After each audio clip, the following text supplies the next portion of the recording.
Right, I was out riding with a mate the other day, and I've noticed this for a while.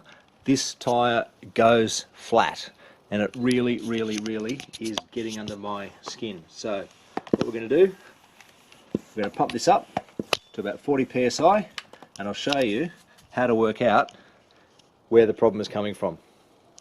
Now, these are beautiful DT Swiss FR560s. I thought it was a tyre which had a lot of punctures in it. I've replaced this tyre, 80 bucks for this Aggressor. Beautiful tyre, by the way, and the tyre keeps going flat. Tubeless, of course. Now that should be enough so we can see what's happening. Good old bathtub. My kids are too big, they don't need baths anymore. And let's pop it in and see what we can see. Now, I know I've got a little bit of fizzing around the valve, which you shouldn't have any bubbles at all in a properly sealed tyre, obviously, but there's also micro bubbles from pretty much every single spoke eyelet. And originally I thought it was rim tape breaks, but I've since worked out that it's actually pressurizing from internal leaks inside the inner sleeve of the rim itself. And that pressurizing is happening from a poorly sealed valve. So what's happening is pressure is getting from the inside of the space with your stands or your other tubeless goo. It's pressurizing through the poorly sealed valve inner seal, the rubber seal, and it's going into the inner chamber of your rim, and then it's leaking out through the spoke eyelets. Okay, this is a cross section of my DT Swiss FR560 rim, and I think this is what's happening. Now, I'm only doing this because I haven't found any information online to explain this, and I think this is exactly what happens. This is your valve, obviously, you get air building up and pressurizing this internal space here, and this has actually got nothing to do with how well you apply your seal tape. What's happening, what I believe is happening, is that this pressurizing air weeps in through the valve stem here, pressurizes this inner cavity in here, and then those micro bubbles you could see where the spokes come out, that's the air, the tiny little bubbles of air coming out through this inner pressurized chamber. I'm in the workshop ready to take this tubeless tyre apart. Last time I did it, it took me exactly 30 minutes. It takes a long time because I've got Cushcore in there and it's an utter pain in the butt to get in and out. But anyway, I think the Cushcore has probably protected the rim a couple of times on some really hard shunts, particularly when the tyre is getting soft at the end of a ride. So I'm going to leave it in there, but I really don't want to have a tyre that goes flat over the course of a ride. What a pain. Right, and now I've got most of the pressure out. I'm going to use my homemade, I just used a bolt, drilled a hole in it and filed out enough so that it fits the profile of a tubeless valve, so I can screw that out. The reason I don't want to do that at 40 psi is I don't want to get covered in Stan's tubeless muck. So as I take that out, alright, we're done. I can now start the very tedious process of getting this tyre off this rim. I've also got to be a little bit careful what I bump. I took a bit of bark off on a gnarly descent a couple of weeks ago, and it's still healing up. Ouch, I don't want to bump that. So I'm using this to push in, otherwise I just find that you don't have the hand strength with the Cushcore to get the tyre off. I've broken the seal against the bead, so I'm going to go all the way around. Now I use stands in my tubeless tyres, and it's been really good. The front tyre I know doesn't have a problem, it's been fantastic, but the back one has always been problematic, and I suspect it's the rim tape. So what we'll do is we'll pop this off and we'll have a good old look.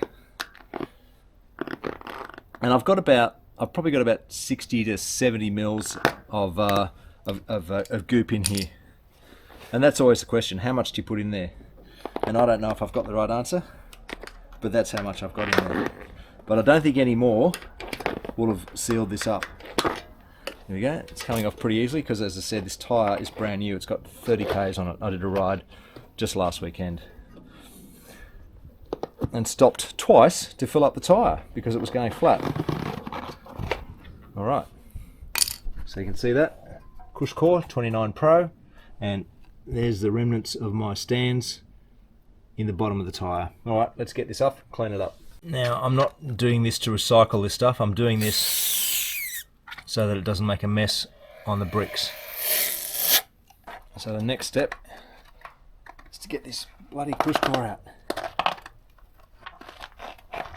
Oh, that was very easy. My God, that was easy.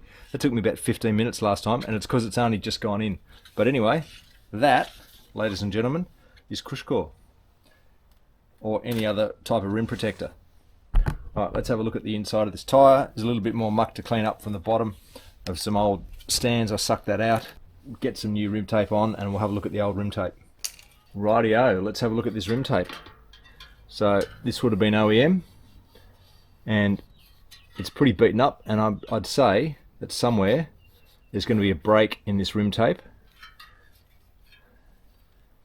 There you go. It's probably here where it's folded over, but either way it's got to come off. And I've also got a tear there, bit of folding there. Anyway, it's no good. I'll clean it up and we'll put some new rim tape on.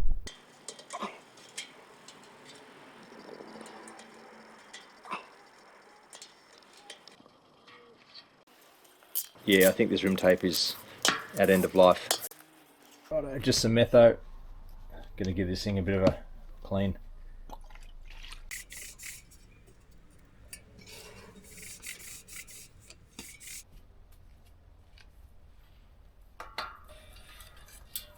All I want is something to pull on, give it some tension. Righto, got 10 meters of rim tape here. This is 20 mil, so I'm gonna have to go around twice, these big fat rims.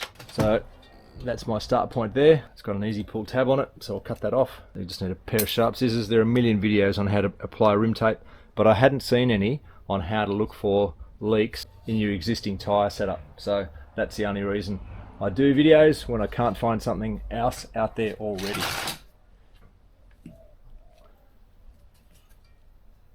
So I'm applying a fair bit of tension. Now if I had wider rim tape, I'd be doing this in one go, but I don't. So I'm going to overlap. But this is also the first time I've done this. So if I'm getting air bubbles, I'm lifting it and redoing it and just using my thumb to flatten that out. Now 10 meters sounds like a lot with rim tape, but you got to remember that you've got what, around about 2.3 meters per revolution, and you know that because whenever you calibrate your speedo, if you have one, that you should know what the rolling circumference is. So 10 meters actually doesn't go a long way. There we go, but I'm pretty happy with that.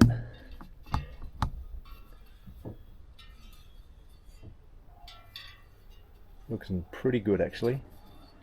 Alright, now I'm just going to rub my fingers around the outside, and the trick that I did see on the net is to actually use your tyre lever just to run that around the inside of the rim so that the bead has a very, very secure footing against that.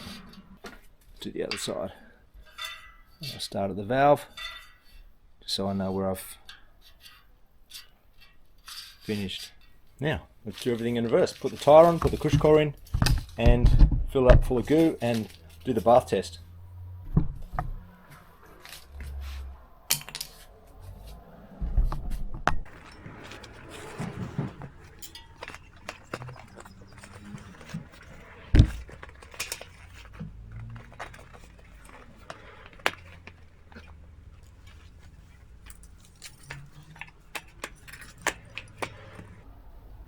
Righto, so the only thing that I've had to check is make sure my rotation direction is correct. Now I've got to puncture a hole through to put my valve back in, so I'll go and do that. Now the other thing that I'm doing, I'm going to put a new valve in. Don't be a tight ass. They're worth about $6 each, or $8 each. They're cheap as chips. So that means I can eliminate this as the problem. And if you're going to get them, get the ones with the holes in the middle, so that even if the Cushcore does block it, if you're using a rim protector, you can, the valve can still breathe through the edges there. Righto, let's go. Okay, it's got a little hole here, so I'm just going to poke that through. I can just see that.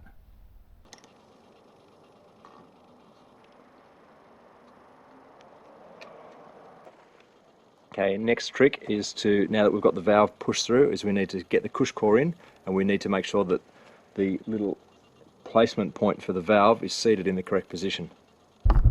So this little indent here has to go over the valve so the valve can breathe.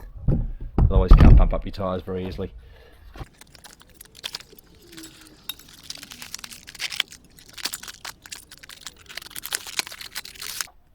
Alright, do that without losing a finger, you'll be doing well. Double check that the valve is on the right spot there, and the keeper for the Cushcore, or the indent for the Cushcore, is over the valve, and you're ready to put your tyre back together.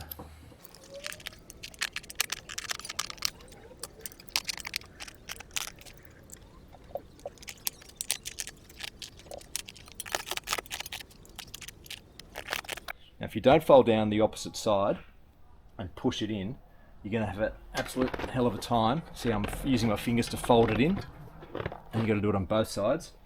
You're going to have a hell of a time getting the bead on. And we're done. Woohoo! Beautiful i9s.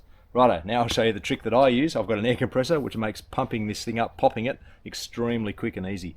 Let's do that. Right, I've just got a very wide nozzle there. I'm just going to hold it with my finger against the valve.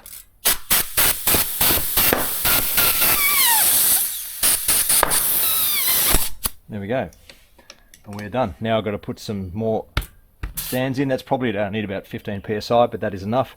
Let the air out now that the beater's on the rim. So the beater's seated now, and all I've got to do is put the stands back in, pump it up 40 psi. I'll try it again, do the leak test in the bath. Hopefully, problem solved.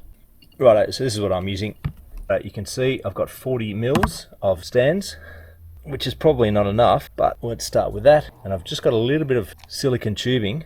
Draw that out, pump it in, make sure it's only air and not liquid, because I don't want to spill any of this crap on the bricks. It does make a mess. There we go, spilled a little bit. I'll put a bit more in, make it about, say, 60 mils, and then we'll be good to pump it up and go. Now that should be enough so we can see what's happening. And once it's in, once you've injected it using my little goop injector, hold it flat and rotate it around. Make sure you're covering everything with goop. Easy peasy.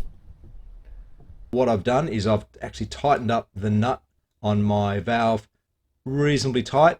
I've put some new goop in there, so this is now well sealed. It's stopping the air pressurizing this inner chamber here, and it's stopping these micro bubbles coming out where you could see air leaking out from the spoke holes, from the eyelets. Here we are back in the bathtub, and what I've done is I've added some new goo, and you've got to make sure you shake it first, and you've got to spin the tyre around. And let's have a look. Looking pretty good so far. I put about 40 psi in here. I put about 40 psi in here just to make sure that when I do some leak testing, that basically it forces all of the air out through any holes or penetrations. Anyway, I'll leave that for a little bit, make sure that it is absolutely bomb-proof. Check the pressure in about an hour or two, and then we are done. I didn't start out doing this video as a tutorial on how to fit rim tape. There's 1,001 tutorials on YouTube already. This is basically so that DIY mountain bikers like me can have the confidence to do this sort of work at home rather than having to take your bike to a bike shop. And it means you can, if you've got a slowly leaking tyre, or if you suspect that you've got a problem with your valve, it means this might give you some tips on how to fault find it, how to work out what the problem might be. In my case, I thought it was leaking rim tape. It wasn't, or I don't think it was. I'm almost certain it was the valve that was leaking into that inner chamber of the rim and pressurizing that inner chamber, and that air was slowly percolating out. Those tiny little micro bubbles that you saw were percolating out through all of the spoke socket holes. So anyway, I hope this has been helpful. Hope it inspires people to get out and do their own maintenance rather than having to go to bike shops. I love bike shops, but they don't need to be, you don't need to take your bike for absolutely every little thing. Now, I've said this before, you don't have to subscribe, but if you do give me a like, which doesn't cost you anything, if you like the video that I put together, then, because they do take a fair bit of time, as any YouTuber will tell you, they take friggin' hours to put together, and then you got to edit the damn thing, then a like really helps me, bumps the video up, and now that I'm monetized, it helps me out a lot. Helps me create more content and inspires me to keep going. All right, cheers guys.